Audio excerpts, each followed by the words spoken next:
بسم الله الرحمن الرحيم. السلام عليكم. اللهم صل وسلم على نبينا محمد.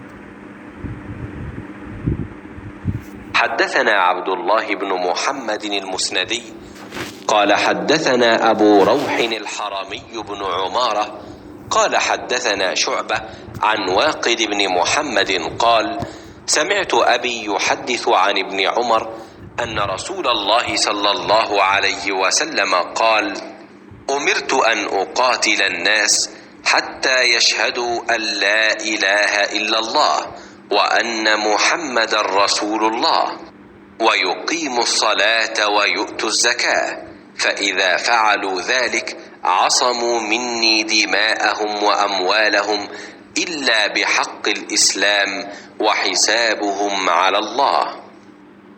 رسول اللہ صلی اللہ علیہ وسلم نے فرمایا، مجھے اللہ کی طرف سے حکم دیا گیا ہے کہ لوگوں سے جنگ کروں اس وقت تک کہ وہ اس بات کا اقرار کر لیں کہ اللہ کے سوا کوئی معبود نہیں ہے، اور یہ کہ محمد صلی اللہ علیہ وسلم اللہ کے سچے رسول ہیں، اور نماز ادا کرنے لگیں اور زکوٰۃ دیں۔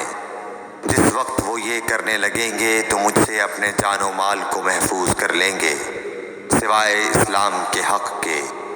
رہا ان کے دل کا حال تو ان کا حساب اللہ کے ذمہ ہے۔ صحیح بخاری حدیث نمبر 25۔